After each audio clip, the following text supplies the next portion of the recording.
வணக்கம் நண்பர்களே. நம்ம இப்ப என்ன பார்க்க போறோம் அப்படின்னா, இந்து தமிழ் இசை இன்னைக்கு ஒரு முக்கியமான ஒரு ஆர்டிகல் ரிலீஸ் பண்ணியிருக்காங்க. 2024ல நடந்த நடப்பு நிகழ்வுகளை, கரண்ட் இஷ்யூஸை ஸ்டேட், தமிழ்நாடு, இந்தியா, வேர்ல்டு, அது மட்டும் இல்லாமல் மத்திய அரசு, மாநில அரசு, உச்சநீதிமன்றம், உயர்நீதிமன்றம், விருதுகள், விளையாட்டு, உலகம் அப்படின்னு சொல்லிட்டு ஸ்பிளிட் பண்ணி நீட்டாக கொடுத்துருக்காங்க.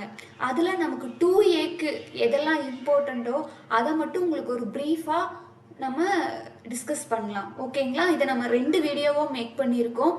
ஃபஸ்ட்டு பார்ட்டை இப்போ நம்ம பார்க்கலாம். ஓகேங்களா? வாங்க நம்ம ஃபஸ்ட்டு பேஜோட ஃபஸ்ட்டு டாபிக்குள்ளே போகலாம். First Tamil Nadu news. நமக்கு வந்து 2Aவோட சிலபஸே என்னதான் அப்படின்னா தமிழ்நாடு ரிலேட்டடான நியூஸ் தான். ஸோ அதை நம்ம பார்க்கலாம்.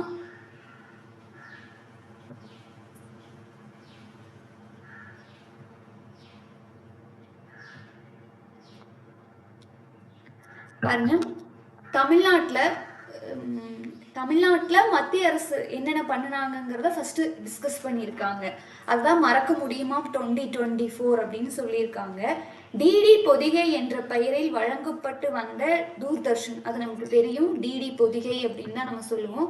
இப்போ அதை என்னவா மாற்றிட்டாங்க அப்படின்னா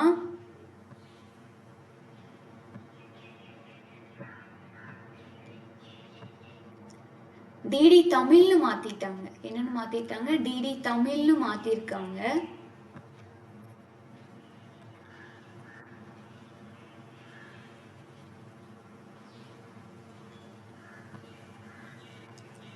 டிடி பொதிகை அப்படிங்கிறது, அதாவது தூர்தர்ஷன் அப்படிங்கிறத என்னவா மாத்திட்டாங்க? டிடி தமிழ்னு மாத்திட்டாங்க. ஸோ இது நம்மளோட ஃபர்ஸ்ட் பாயிண்ட். அதுக்கு அடுத்தது என்ன சொல்ல வராங்க? அப்ப நம்ம இந்த நியூஸ்ல இருந்து என்ன தெரிஞ்சுக்கணும் அப்படின்னா, தூர்தர்ஷன் எந்த வருஷம் கொண்டு வந்தாங்க, தூர்தர்ஷன் எந்த வருஷம் கொண்டு வந்தாங்க அப்படிங்கிறத நம்ம தெரிஞ்சுக்கணும்.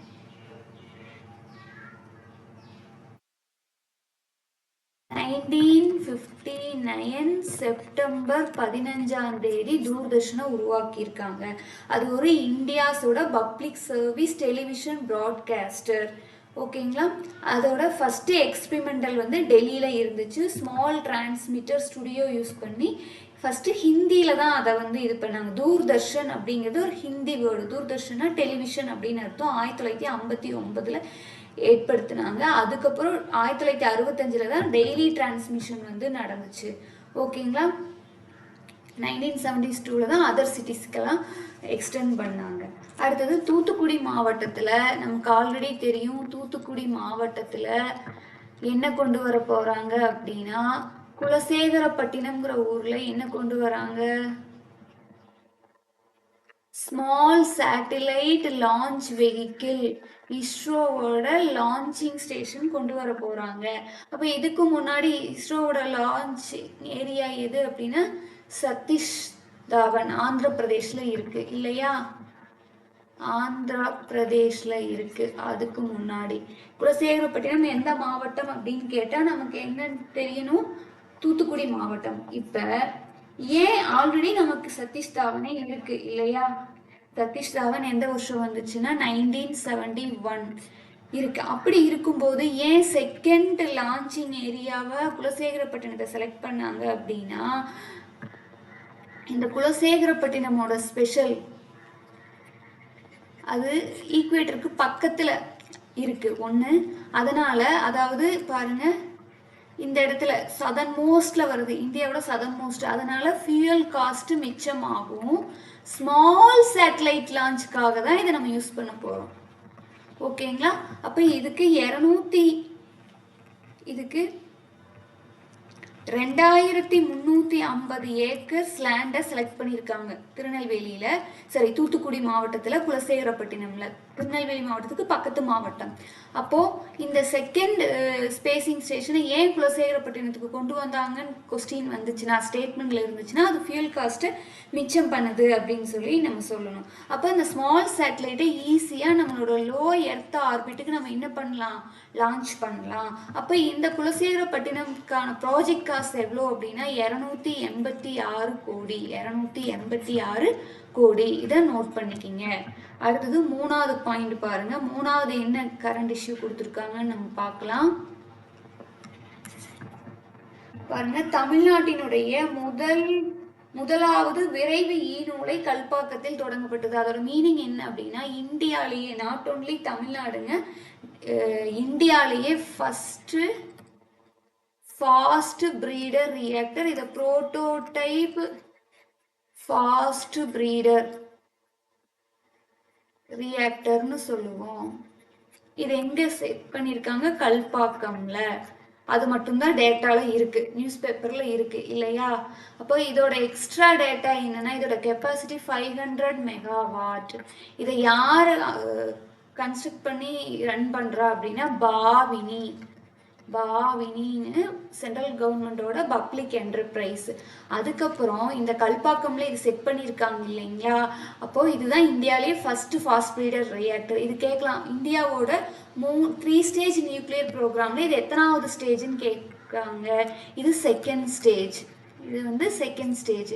அப்போ இதோட ஸ்பெஷாலிட்டி என்ன அப்படின்னா, பிளவுறாத அணுக்கருக்குல பிளவுறும் தன்மை, அதாவது கதிரியக்கத்தன்மை இல்லாதத நான் ஃபிஸ்ஸில், அது வந்து பிளவுறாத மெட்டீரியலா இருக்கும். நான் ஃபிஸ்ஸில் மெட்டீரியலை ஃபிஸ்ஸில் மெட்டீரியலா அது மாற்றும். அதுதான் இந்த ஃபாஸ்ட் பிரீடர் ரியாக்டரோட ஸ்பெஷாலிட்டியே. அப்போ புளூட்டோனியம் தான் என்னவா ஆக்ட் ஆகுது, ஃபியூவலா ஆக்ட் ஆகுது. அப்போ ஃபர்ஸ்ட் ஸ்டேஜ் எது அப்படின்னா, 3 ஸ்டேஜ் நியூக்ளியர் ப்ரோக்ராமோட 3 ஸ்டேஜ் எதுன்னு பார்த்தீங்கன்னா, first stage pressurised heavy water reactor, second stage தான் fast breeder reactor, third stage advanced heavy water reactor. இது நம்ம இன்னும் அச்சீவ் பண்ணல, இதை 2 மட்டும்தான் அச்சீவ் பண்ணியிருக்கோம். இந்த தேர்ட் ஸ்டேஜ் என்னன்னா, தோரியம் வந்து நம்ம ஃபியூலாக யூஸ் பண்ணணும். தோரியமை யுரேனியமாக மாற்றி நம்ம அணுக்கரு பிளவுக்கு பயன்படுத்தணும். அதுலேருந்து நம்ம எனர்ஜியை எக்ஸ்ட்ராக்ட் பண்ணணும். அப்போ தோரியம் ரிசர்வ் இந்தியாவில் எங்கே இருக்குது அப்படின்னா, கேரளா கோஸ்ட்டில் மோனசைட் சாயில் தோரியம் நிறைய இருக்குது. ஓகேங்களா. அப்போ நாட்டின் முதலாவது விரைவு ஈநுலை அப்படின்னா என்ன அர்த்தம்னா, ஃபாஸ்ட் பிரீடர் ரியாக்டர் கல்பாக்கம்ல இப்போதான் வந்து ஓப்பன் பண்ணியிருக்காங்க. அது வந்து ஃபங்க்ஷன் ஆக ஆரம்பிச்சிருச்சு. அதுக்கப்புறம் திருச்சியில் புதிய விமான நிலைய முனையம் திறக்கப்பட்டது. அதுக்கப்புறம் பரந்தூர்ல விமான நிலையம் அமைக்கிறதுக்கான போராட்டம் நடந்துட்டு இருக்கு. ஸோ அதையெல்லாம் நீங்க பார்த்துக்குங்க. 4வது பாயிண்ட் என்ன அப்படின்னா, மிக்ஜாம்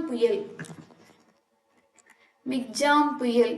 இந்த மாதிரி ஒவ்வொரு வருஷமும் புயல் வரும். அது எந்த வருஷம், இப்ப காஜா புயல் எந்த வருஷம், அதே மாதிரி 2024 நவம்பர் அக்டோபர்ல ஒரு புயல் வந்துச்சு, ஃபெங்கல் சைக்ளோன். இதெல்லாமே டிராபிக்கல் சைக்ளோன். இதெல்லாமே என்ன cyclone, tropical cyclone.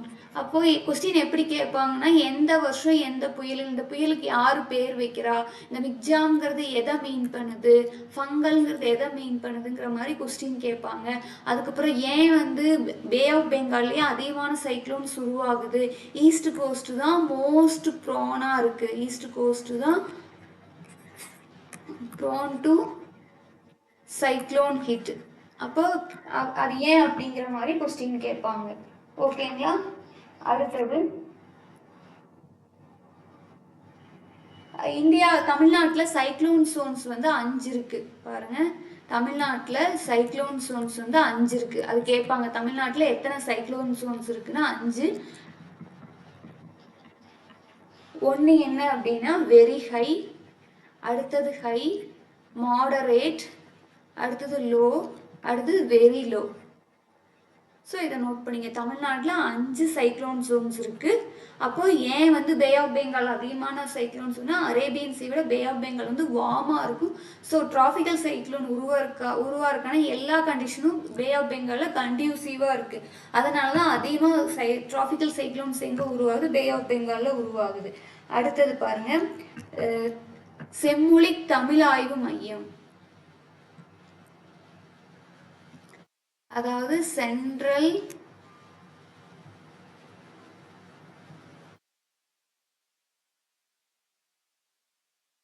Central institute of classical Tamil. இதான் செம்மொழி தமிழாய்வு நிறுவனம்னு சொல்லுவாங்க. இது ஒரு ட்ரஸ்டாவே உருவாச்சு. கலைஞர் இருக்கும்போது அதுக்கு 1 கோடி ரூபாய் ஃபண்டு கொடுத்துட்டு கிளாசிக்கல் தமிழ்ல ஆராய்ச்சி பண்றவங்களுக்கு அந்த அவார்டு கொடுக்க சொல்லியிருப்பாங்க. ஃபர்ஸ்ட் உலக செம்மொழி மாநாடு 2009 நடந்த 2010 நடந்தப்ப 2010 நடந்தப்ப கோயம்புத்தூர்ல நடந்தப்ப முதல்ல அந்த அவார்டு கொடுத்துருப்பாங்க. So central institute of classical Tamil என்ன சொல்லுவாங்கன்னா செம்மொழி தமிழாய்வு நிறுவனம்னு சொல்லுவாங்க. அது எந்த வருஷம் வந்துச்சுன்னு கேட்டா 2008 வந்துச்சு. ஓகேங்களா. இப்போ அதுக்கு யாரை நியமிச்சிருக்காங்க அப்படின்னா துணைத்தலைவரை யாரு நியமிச்சிருக்காங்கன்னா சந்திரசேகரன் அப்படிங்கிறவங்கள அப்பாயிண்ட் பண்ணிருக்காங்க. அப்ப தலைவர் யாரு அப்படின்னா தமிழ்நாட்டுல யாரு சிஎம்ஓ அவங்கதான் ஆட்டோமேட்டிக்கா இதுக்கு தலைவரா வருவாங்க. அதாவது இப்பதான் சந்திரசேகரன் அவர்தான் பர்மனன்ட் டைரக்டரா 2022 அப்பாயிண்ட் பண்ணியிருக்காங்க. ஓகேங்களா.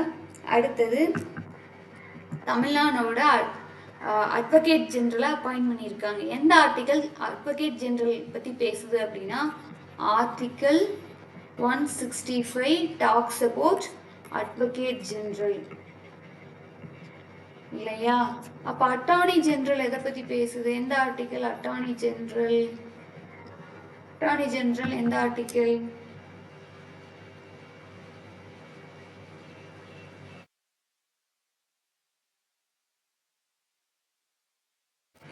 76 ஆர்டிகல் 76. அப்ப இப்ப நம்மளோட கரண்ட் அட்வொகேட் ஜெனரல் யாருன்னா PS ராமன். அதுக்கு முன்னாடி சண்முகம் சுந்தரம் இருந்தாரு. PS ராமன் அப்படிங்கிறவங்கள தமிழ்நாடுடைய புதிய அரசு தலைமை இயக்குநராக பதவியை வகிக்கிறாரு. யாரு? PS ராமன். அப்ப நம்மளோட அட்டார்னி ஜெனரல் யாரு? Who is current our attorney general? Venkata Ramani. நம்மளோட அட்டார்னி ஜெனரல் யாரு? வெங்கட ரமணி. ஓகேங்களா. அடுத்த பாயிண்ட் நம்மளுடைய தமிழிசை சவுந்தரராஜன் தெலுங்கானா அண்ட் புதுச்சேரி ரெண்டுக்குமே துணைநிலை ஆளுநரா இருந்திருப்பாங்க. ஃபர்ஸ்ட் புதுச்சேரிக்கு தெலுங்கானாக்கு அப்பாயிண்ட் பண்ணியிருப்பாங்க, புதுச்சேரிக்கும் அப்பாயிண்ட் பண்ணியிருப்பாங்க. புதுச்சேரி அப்படிங்கிறது 1674 பிரான்ஸோடைய பிரசன்ஸ் அங்க ஸ்டார்ட் ஆச்சு. அப்போ புதுச்சேரிங்கிறது எப்போ உருவாச்சு? 1674. இதோட ஃபர்ஸ்ட் கவர்னர் பிரான்சிஸ் மார்டின். ஓகேங்களா. அப்ப இது இந்தியாவோட யூடியா எப்போ உருவெடுக்குது? 14வது கான்ஸ்டிடியூஷனல் அமெண்ட்மெண்ட் ஆக்ட் 1962 படி புதுச்சேரி இந்தியாவோட யூடியா யூனியன் டெரிட்டரியா யூனியன் பிரதேசமா மாறுது. ஓகேங்களா. 14வது அமெண்ட்மெண்ட் ஆக்ட் 1962. அடுத்தது தெலுங்கானாவுக்கும் அவங்க ஆளுநரா இருந்திருப்பாங்க. தெலுங்கானா ஆளுநரா இருக்காங்க அப்படின்னா தெலுங்கானா பத்தி நமக்கு என்ன தெரியாது? 2014 ஜூன் 2ஆம் தேதி உருவாச்சு. இப்பதான் 2024 தான் அதோட ஸ்டேட் சாங் கூட அனௌன்ஸ் பண்ணியிருக்காங்க. இப்ப இந்த புதுச்சேரி தெலுங்கானா ரெண்டுக்கும் சேர்த்து யாரு கவனிக்கிறா அப்படின்னா ஜார்க்கண்ட் ஆளுநரா இருக்கிற ராதாகிருஷ்ணன். அடுத்தது பாருங்க, தமிழ்நாடுடைய சீஃப் எலக்டோரல் ஆஃபீஸரா யார் அப்பாயிண்ட் பண்ணியிருக்கோம் அப்படின்னா அர்ச்சனா பட்நாயக் IAS. அர்ச்சனா பட்நாயக் IAS. இதே மாதிரி தமிழ்நாடுடைய ஸ்டேட் எலெக்ஷன் கமிஷனர் யார் அப்பாயிண்ட் பண்ணியிருக்கோம்?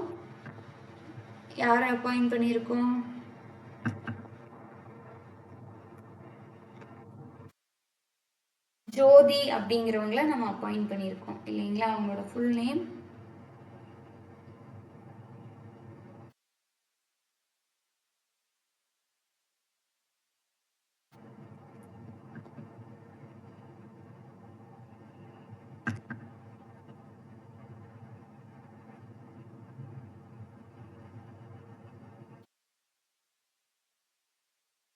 ஜோதி நிர்மலா சாமி. அவங்களோட ஃபுல் நேம் ஜோதி நிர்மலா சாமி.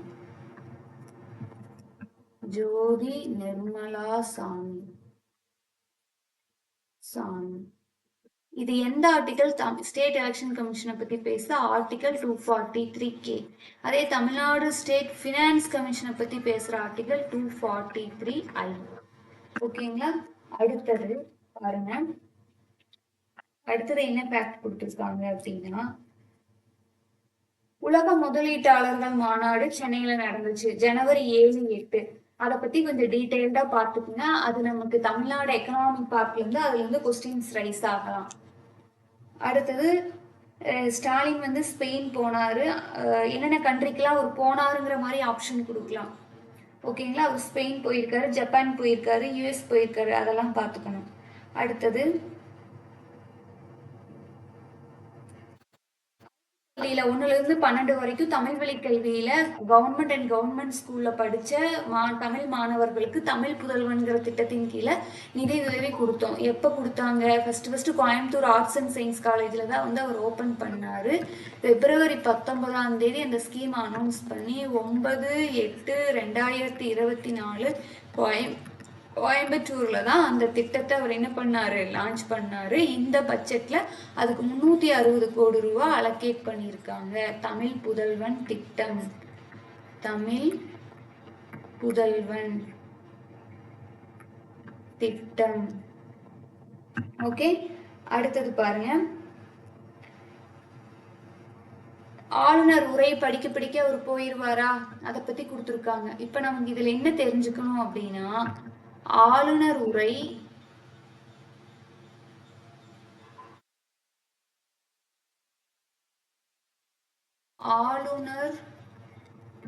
அவர் அந்த ஒரு வருஷத்தோட தொடக்கத்திலயோ எலெக்ஷன் முடிஞ்ச ஃபர்ஸ்ட் இதுலயோ படிப்பாரையா? அப்ப அந்த ஆர்டிகல் எது அப்படின்னா ஆர்டிகல் 176. ஸோ அதே மாதிரி பிரசிடென்ட்டுக்கு என்ன ஆர்டிகல்னு நீங்க பாத்துக்குங்க. அவர் படிக்க சட்டப்பேரவையில் ஆண்டின் முதல் கூட்டத்தில் ஆளுநர் RN ரவி உரையை வாசிக்காமல் புறக்கணித்தார். அரசு அளித்த உரை மட்டுமே அவை குறிப்பில் இடம்பெறும் என்று தீர்மானம் நிறைவேற்றப்பட்டது. அடுத்தது ஒரே நாடு ஒரே தேர்தல் பத்தி பேசியிருக்காங்க. One nation one election. இதுக்கு ஆன ரிப்போர்ட்டை யாரு? ராம்நாத் கோவிந்த், முன்னாள் பிரசிடென்ட் ராம்நாத் கோவிந்த் வந்து என்ன பண்ணிட்டாரு? சமர்ப்பிச்சிட்டாரு.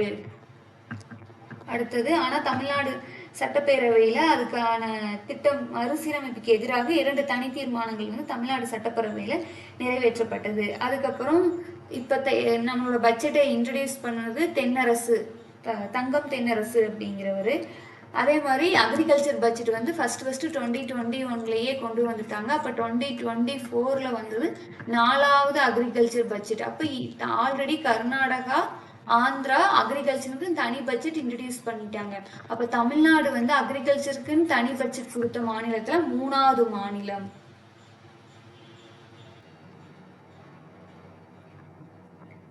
அடுத்தது பாருங்க, மத்திய நிதிநிலை அறிக்கையில் தமிழ்நாட்டை மத்திய அரசு புறக்கணித்ததுன்னு சொல்லி நிதி ஆயோக்கோட ஒரு கூட்டம் நடக்கும். இதுக்கு யாரு? இது எந்த வருஷம் வந்துச்சு? 2015 ஜான் 1 வந்துச்சு இல்லைங்களா? அப்ப இதுக்கு யாரு ஹெட்டா வருவா அப்படின்னா பிரைம் மினிஸ்டர். இவரோட தலைமையில தான் கூட்டம் நடக்கும். 9வது கூட்டம். எத்தனாவது கூட்டம் கேட்டா 9வது கூட்டம். இதுக்கு யார் போல? தமிழ்நாடு CM ஸ்டாலின் போகல. அதை நோட் பண்ணிக்கோங்க. அடுத்தது நிதி ஆயோக் பத்தி மற்ற டீடைல்ஸ் நீங்க பாத்துக்கங்க. நிதி ஆயோக் வந்து கன்ஃபார்ம் ஒரு கொஸ்டின் எல்லா வருஷமும் வந்துட்டே தான் இருக்கு இல்லையா? அடுத்தது பாருங்க, தமிழ்நாட்டுல இறுதி வாக்காளர் பட்டியல் வந்து வெளியில விட்டுருக்காங்க. அதுல யாரோட கவுண்ட் அதிகம்? பெண் வாக்காளர்களா ஆண் வாக்காளர்களா அப்படின்னு கேட்டா பெண் வாக்காளர்கள் தான் அதிகம். ஓகேங்களா? ஆண் வாக்காளர்களோட கவுண்ட் 3,96,330. ஆனா பெண் வாக்காளர்கள்னா 3,14,85,724 வரும். ஸோ இந்த நம்பர் மட்டும் பார்த்துங்க. ரெண்டுமே 3 கோடியில தான் வருது. ஆனா பெண்களோட அக்கௌண்ட் தான் அதிகம். எந்த தொகுதி, எந்த கான்ஸ்டுவன்சில வந்து வாக்காளர் எண்ணிக்கை அதிகம்னு கேட்பாங்க. அது சோழிங்கநல்லூர். சோழிங்கநல்லூர் எந்த மாவட்டத்துக்குள்ள வருது அப்படின்னா செங்கல்பட்டு மாவட்டம். செங்கல்பட்டு மாவட்டம்.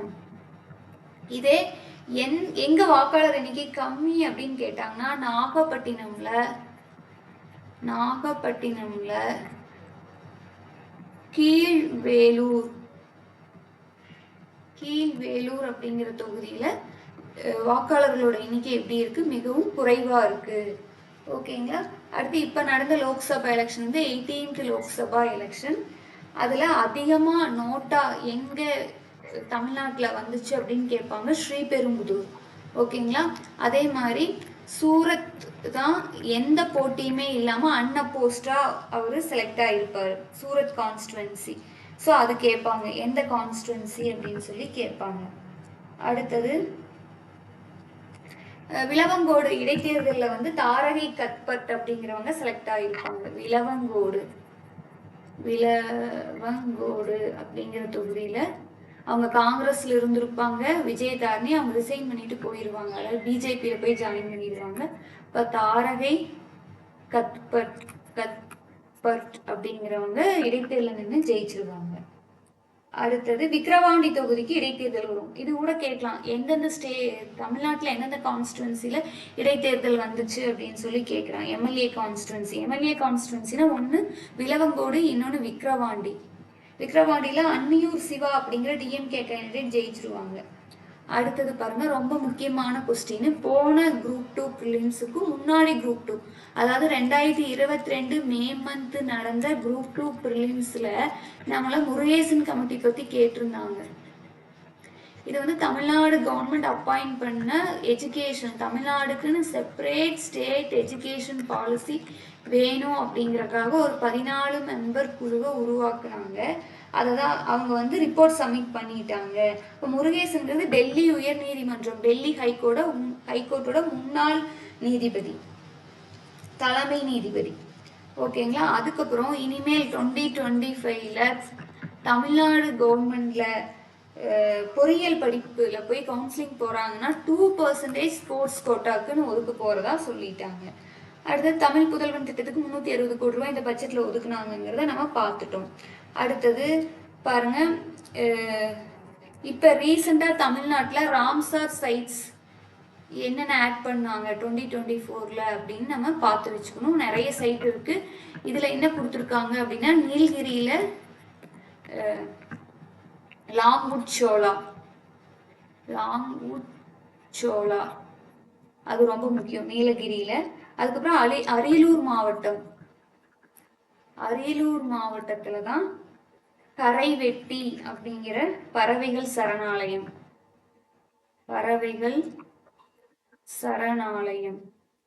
இருக்கு, அது ரொம்ப முக்கியம். அதே மாதிரி விழுப்புரம்ல கழுகுவழி பேர்ட் சாங்சுரி, அதுக்கப்புறம் நஞ்சராயன் பேர்ட் சாங்சுரி, அது வந்து திருப்பூர் மாவட்டத்தில் இருக்கு. ஸோ இதெல்லாம் பார்த்து வச்சுக்கணும். ரீசெண்டா ராம்சார் சைட் வந்து எங்கெல்லாம் தமிழ்நாட்டில் கொண்டு வந்தாங்கன்னு பார்க்கணும். அது ரொம்ப முக்கியமான கேள்வி. அப்போ ராம்சார் சைட் அப்படிங்கிறது எதுக்காக அப்படின்னா வெட்லேண்ட் கன்சர்வேஷனுக்காக வந்ததுதான் ராம்சார் சைட்ஸ். ஓகேங்களா. அடுத்தது தமிழ்நாட்டில் பஞ்சு மிட்டாயை பேன் பண்ணிட்டாங்க. அதை என்னன்னு சொல்றாங்கன்னா காட்டன் கேண்டி வாஸ் பேண்ட் இன் தமிழ்நாடு. அப்ப இதுல என்ன கெமிக்கல் இருக்குன்னு கேட்பாங்க. ரோடமைன் பி அப்படிங்கிற கெமிக்கல் இருக்கு, ரோடமைன் பி. இது ரொம்ப இம்பார்ட்டன்ட். இது குரூப் 2 குரூப் 1 பிலிம்ஸ்லயே எக்ஸ்பெக்ட் பண்ணும், வரல. இந்த டைம் 2Aல கேட்க வாய்ப்பு இருக்கு. அதுக்கப்புறம் மிக்ஜாம் புயல் நம்ம பார்த்தோம், ஃபெஞ்சல் புயல் நம்ம பார்த்துட்டோம் ஆல்ரெடி. ஓகேங்களா. அடுத்தது கள்ளக்குறிச்சியில நிறைய சட்டவிரோதமான கள்ளச்சாராயம் காட்சி 6 பெண்கள் உட்பட 69 பேர் உடல்நல குறைவால உயிர் இழந்திருப்பாங்க இல்லையா.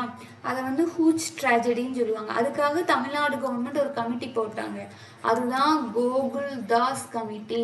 அந்த கமிட்டிக்கு பேர் தான் கோகுல் தாஸ் கமிட்டி. இதை நல்லா பார்த்து வச்சுக்கோங்க, கோகுல் தாஸ் கமிட்டி. அடுத்தது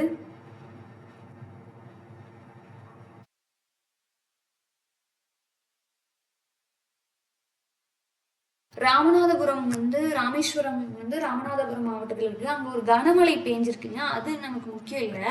அந்த கனமழை எதால பெஞ்சிருக்குன்னு சொல்றாங்கன்னா கிளவுடு பர்ஸ்ட்னால நடந்திருக்குன்னு சொல்றாங்க.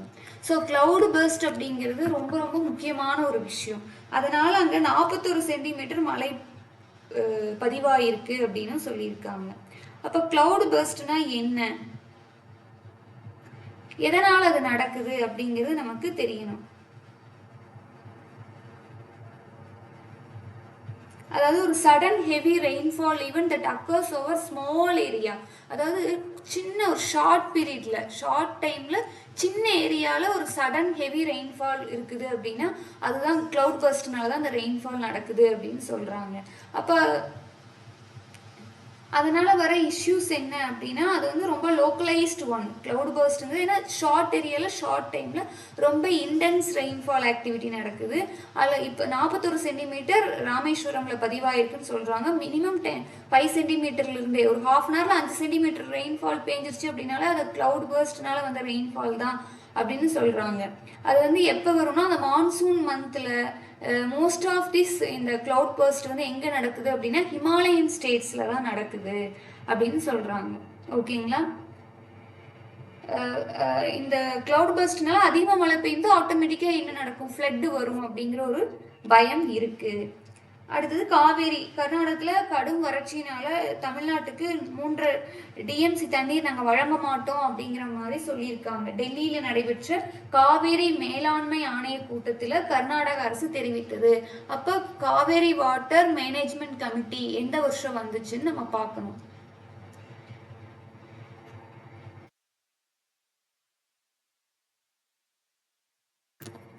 வாட்டர்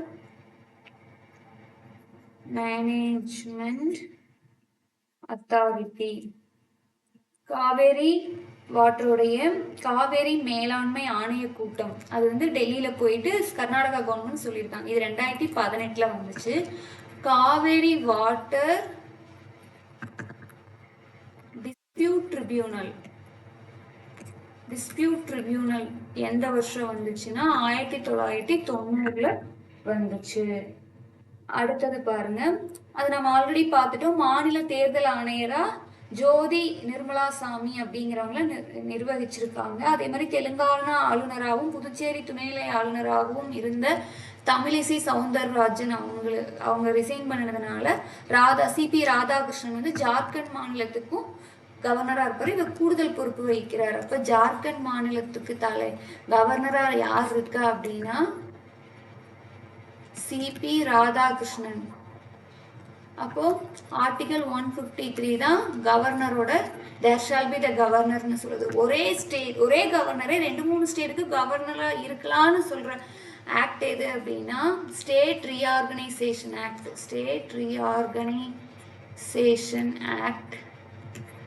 1956 என்ன சொல்லுது அப்படின்னா ஒருத்தரே மோர் தேன் 1 ஸ்டேட்டுக்கு என்னவா இருக்கலாம், கவர்னரா இருக்கலாம்னு சொல்லியிருக்காங்க. இப்ப ஜார்க்கண்ட் மாநிலம் எப்போ உருவாச்சு அப்படின்னா 2000 உருவாச்சு. எதுல இருந்து பிரிச்சாங்க அப்படின்னா பீகார்ல இருந்து பிரிச்சாங்க. அப்ப ஜார்க்கண்ட் மாநிலத்துல இருந்து ஒரு ஃபேமஸ் பர்சனாலிட்டி தான் பிர்சா முண்டா. அப்போ அந்த பிர்சா முண்டாவோட நினைவாக இந்த மாநிலமேத்தையே நம்ம உருவாக்கணும் அப்படின்னு சொல்றாங்க.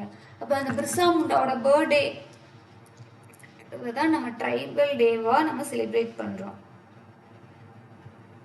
பர்த்டேவை தான் நம்ம என்னவா செலிப்ரேட் பண்றோம்.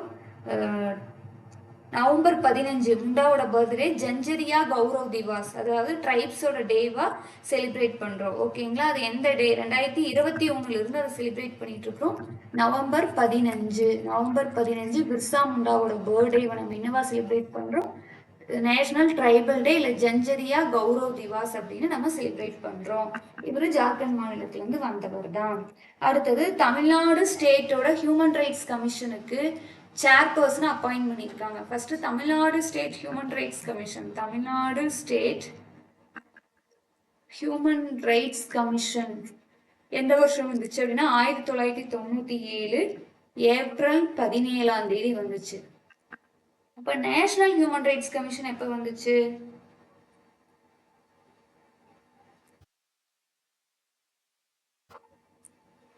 1993 வந்துச்சு. நேஷனல் ஹியூமன் ரைட்ஸ் கமிஷன் 1993 வந்துச்சு.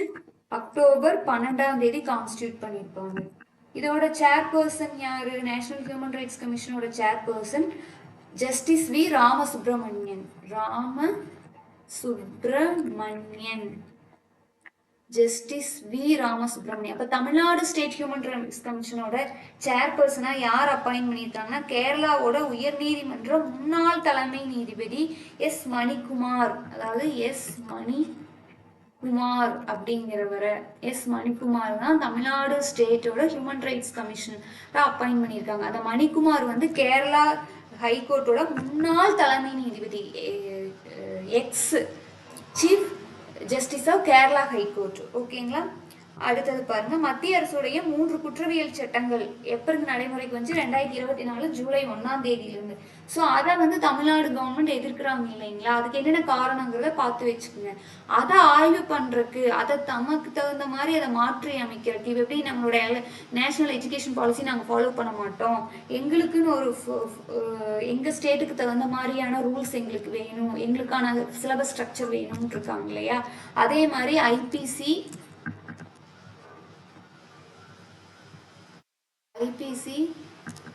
கிரிமினல் ப்ரொசீஜர் கோடு, அதுக்கப்புறம் வேற இன்னொன்னு என்ன சொல்லியிருக்காங்க,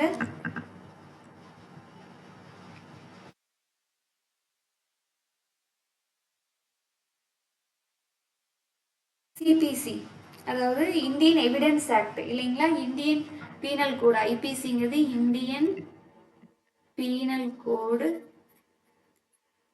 இது வந்து code of criminal procedure, code of criminal procedure.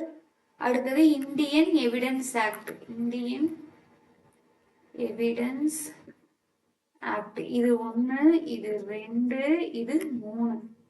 ஓகேங்களா? அப்போ ஐபிசி வந்து எந்த வருஷம் வந்துச்சு? 1860. கிரிமினல் ப்ரொசீஜர் கோடு 1973. Indian evidence act 1872. ஸோ இதை வந்து ஐபிசி வந்து பாரதிய நியாய சங்கீதான்னு சொல்றாங்க. ஐபிசி என்னன்னு சொல்றாங்க? பாரதிய, பேர் மாத்திட்டாங்க. ஐபிசிக்கு பாரதிய நியாய சங்கீதா அப்படின்னு சொல்றாங்க. இதே கிரிமினல் ப்ரொசீஜர் கோடுக்கு பாரதிய நகரிக் சுரக்ஷா சன்ஹிதான்னு சொல்றாங்க. ஓகேங்களா? அடுத்தது Bharatiya Sakshya Adhiniyam, Indian evidence act BSA, Bharatiya Sakshya Adhiniyam அப்படின்னு சொல்றாங்க.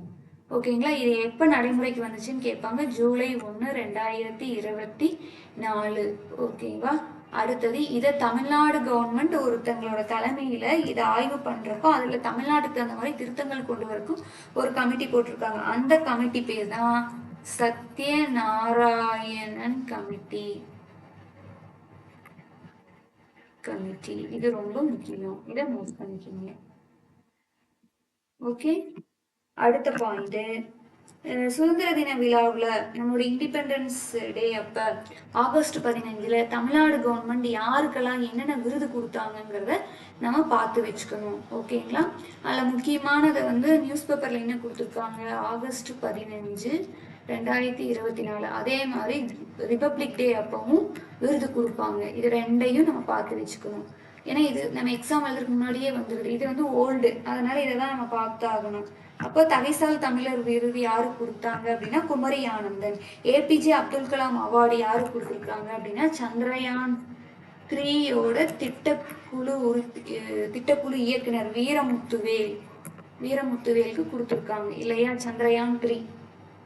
அதே மாதிரி நீலகிரியை சார்ந்த ஒரு நர்ஸு அவங்களுக்கு தான் கல்பனா சாவ்லா அவார்டு கொடுத்துருக்காங்க.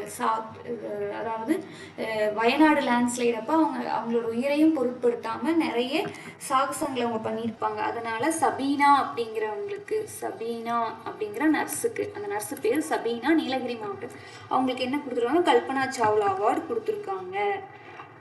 ஓகே, இப்போ நம்ம தமிழ்நாடு ரிலேட்டடான நியூஸஸை ஓரளவு பார்த்துருக்கோம். அது கூட சில அடிஷ்னல் இன்ஃபர்மேஷனில் வந்து, அதாவது காலத்தில் கரைந்தவர்கள்னு ஒரு ஆர்டிக்கல் கொடுத்துட்டு அதில் லாஸ்ட் 1 இயரில் முக்கியமாக இறந்த இம்பார்ட்டன்ட் பர்சனாலிட்டிஸில் பாப்பம்மாள் அப்படிங்கிறவங்க மேட்டுப்பாளையம், கோயம்புத்தூரில் மேட்டுப்பாளையம் சார்ந்தவங்க. அவங்களுக்கு வந்து பத்மஸ்ரீ விருது கொடுத்தாங்க. அந்த பாப்பம்மாளுக்கு எதுக்காக கொடுத்தாங்க அப்படின்னா, அவங்க ஒரு ஆர்கானிக் ஃபார்மர் அப்படிங்கிறதுக்காக பத்மஸ்ரீ விருது கொடுத்தாங்க. அவங்க கோயம்புத்தூர் மாவட்டத்தை சார்ந்தவங்க. அது மட்டும் ஒரு தமிழ்நாடு நியூஸில் ஒரு அடிஷ்னலாக நம்ம ஒரு பாயிண்ட் வச்சுக்கலாம். அதுக்கப்புறம் தமிழ்நாடு கவர்மெண்ட் ஆர்கானிக் ஃபார்மிங்காக பாலிசி ரிலீஸ் பண்ணாங்க. Tamil Nadu organic farming policy 2023. இது நல்லா பார்த்துக்கணும். 1. 2வது, தமிழ்நாடு ஆர்கானிக் ஃபார்மிங்க்கு ஒரு அவார்டு கொடுக்குறாங்க. அதான் நம்மாழ்வார் அவார்டு, மாழ்வார் விருது. அது வந்து 3 பேர்த்துக்கு கொடுத்துருப்பாங்க லாஸ்ட் இயர். அதை நோட் பண்ணிக்கிங்க. அவ்வளவுதான். தமிழ்நாடு ரிகார்டிங்கா நம்ம ஓரளவுக்கு இதுல வந்திருக்கிற நியூஸை பேக் எண்டோடவே நம்ம பார்த்துருக்கோம். நம்ம அடுத்தது என்ன பார்ப்போம் அப்படின்னா, உச்ச நீதிமன்றமும் தமிழ்நாடும் சார்ந்தவை. அது வந்து லாஸ்டா இந்த நியூஸ் ஆர்டிக்கல்லே லாஸ்டா கொடுத்துருக்காங்க. ஓகேங்களா? உச்ச நீதிமன்றமும் தமிழ்நாடும் எந்த மாதிரி தொடர்பு பெற்றிருக்கு அப்படின்னு. அதுல முக்கியமா என்ன அப்படின்னா, உச்ச நீதிமன்றம் ஒரு தீர்ப்பு வழங்கினாங்க. என்ன தீர்ப்பு வழங்கினாங்க? எஸ்சிக்குள்ளேயே, நாட் ஓன்லி எஸ்சி, உள் இடஒதுக்கீடு செல்லும்னு சொன்னாங்க. அப்ப எஸ்சிஏ ரிசர்வேஷன் 2009 யார் கொண்டு வந்தா அப்படின்னா, கலைஞர் கருணாநிதி, டிஎம்கே கவர்மெண்ட் தான் கொண்டு வந்தாங்க. ஸோ அது செல்லுன்னு சொல்லிட்டாங்க. அப்போ 3%, 18% எஸ்சியோடதுல எஸ்சிஏக்கு ஹரிசாண்டல் ரிசர்வேஷன் 3% கொடுத்துருந்தாங்க. அதுக்கப்புறம் இன்னொரு முக்கியமான ஜட்ஜ்மெண்ட் பாருங்க. ஒரு அமைச்சரை நீக்கும் அதிகாரம் ஆளுநருக்கு இல்லை என்றும், செந்தில் பாலாஜி அமைச்சராக தொடர்வது குறித்து முதல்வர் தான் முடிவெடுக்க வேண்டும்னு சொல்லி உச்ச நீதிமன்றம் சொல்லியிருப்பாங்க. அப்ப டிஸ்குவாலிஃபிகேஷன், இதுல நம்ம என்ன பார்க்கணும் அப்படின்னா, டிஸ்குவாலிஃபிகேஷன்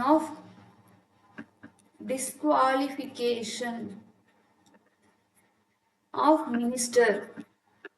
இதை யாருதான் டிசைட் பண்ணணும்? கவுன்சில் ஆஃப் மினிஸ்டர்ல ஒரு மினிஸ்டர் நம்ம வெளியில கொண்டு வரோம்னா சிஎம் தான் முடிவு பண்ணணும். கவர்னருக்கு அங்க என்ன கிடையாது, ரோல் கிடையாது அப்படின்னு யார் சொல்லிட்டா? சுப்ரீம் கோர்ட் சொல்லிட்டாங்க. எம்பியோட டிஸ்குவாலிஃபிகேஷனுக்கான ஆர்டிக்கல் எம்எல்ஏக்கானது என்னன்னு நமக்கு தெரியணும். எம்பியோட disqualification article 102, I think so.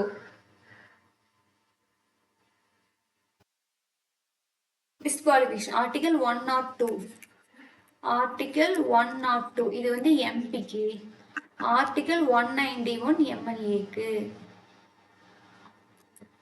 Article 191 எம்எல்ஏவோட டிஸ்குவாலிஃபிகேஷன். அடுத்து பாருங்க,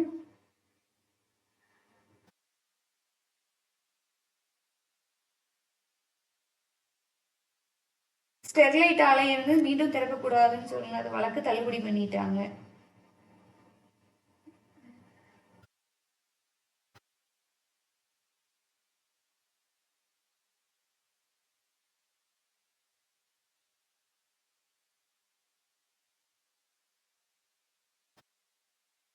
அடுத்தது உச்ச நீதிமன்றத்துடைய சென்னை உயர் நீதிமன்றத்துடைய தலைமை நீதிபதி இப்ப யாரு? Chief justice of Madras high court. First Madras high court எப்போ உருவாச்சு? மெட்ராஸ் ஹைகோர்ட் எந்த வருஷம் உருவாச்சு?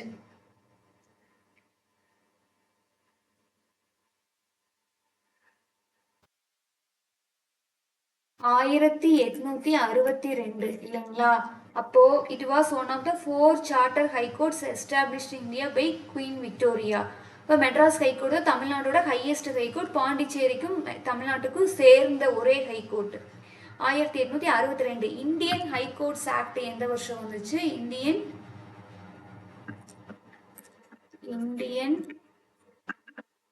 ஹைகோர்ட் ஆக்ட் 1861 வந்துச்சு. இதை பேஸ் பண்ணி 4 சிட்டிஸ்ல ஹைகோர்ட் வரும். அதுல மெட்ராஸும் ஒண்ணு. அப்ப மெட்ராஸோட சீஃப் ஜஸ்டிஸ் இப்ப அப்பாயிண்ட் பண்ணியிருக்காங்க.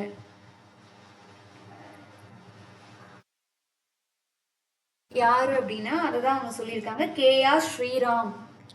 KR ஸ்ரீராம். அப்போ இதை யார் அப்பாயிண்ட் பண்ணுவா? மெட்ராஸ் ஹைகோர்ட்டை யாரு நியமிக்கிறா அப்படின்னா, அவர் வந்து மும்பையோட உயர்நீதிமன்றத்தோட மூத்த நீதிபதி. அவர் வந்து மெட்ராஸ் ஹைகோர்ட்டோட சீஃப் ஜஸ்டிஸா அப்பாயிண்ட் பண்றாங்க. யாருன்னா பிரசிடென்ட் தான் அப்பாயிண்ட் பண்ணுவாரு, பேஸ்ட் ஆன் த கொலீஜியம். ஓகேங்களா? அடுத்தது உள்ளிட ஒதுக்கீடு செல்லும்னு சொல்லிட்டோம். அது வந்து 7 நீதிபதிகள் அடங்கிய கான்ஸ்டிடியூஷனல் பெஞ்சே சொல்லிடுச்சு. அதை நம்ம ஆல்ரெடி பார்த்துட்டோம். அவ்வளவுதான். அப்போ நம்மளுடைய உச்ச நீதிமன்றமும் தமிழ்நாடும் எந்த மாதிரி இன்டர்லிங்க் ஆகிருக்குதுங்கிற நியூஸை நம்ம பார்த்துட்டோம். அதுக்கு அடுத்தது இப்ப நம்ம பாக்குறது எல்லாமே தமிழ்நாடு சுத்தி இருக்கிற விஷயங்களை தான் நம்ம பார்த்திருக்கோம்.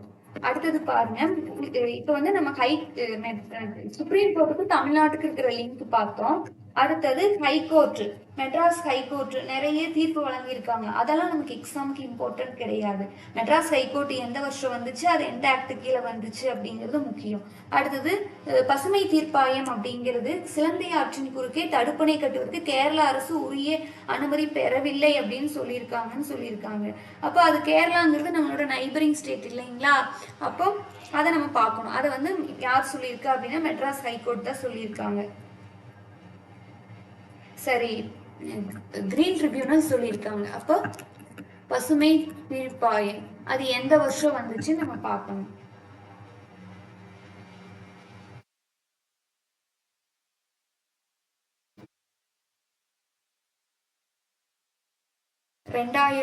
அக்டோபர் 18, 2010 வரும். இது ஒரு நேஷனல் கிரீன் ட்ரிபியூனல் ஆக்ட்.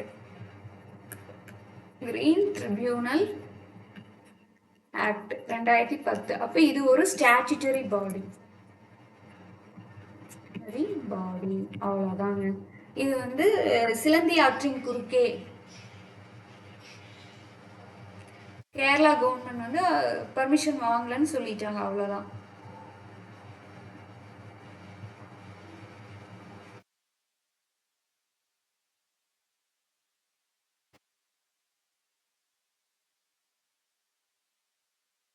அப்போ கேரளா கவர்மெண்ட் என்ன சொல்றாங்க அப்படின்னா, நாங்க வந்து சிலந்தி ரிவருக்கு அக்ராஸா ஒரு வயர் டேம் தான் கட்ட போறோம், நாங்க ஒரு செக் டேம் கட்டல அப்படிங்கிற மாதிரி சொல்லியிருக்காங்க. ஆனாலும் Kerala should submit approval for check dam, அதுக்கான அப்ரூவல் வாங்கணும்னு சொல்லியிருக்காங்க.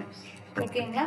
அடுத்து வயநாடு நிலச்சரிவு குறித்து தாமாக விசாரணைக்கு எடுத்துக்கொண்ட சென்னையில் உள்ள பசுமை தீர்ப்பாயத்தினுடைய தென்மண்டல அமர்வு கேரள அரசு விரிவான அறிக்கையை, அதாவது வயநாடு நிலச்சரிவை பற்றியான ஒரு விரிவான அறிக்கையை கொடுக்கணுங்கிற மாதிரி சொல்லியிருக்காங்க.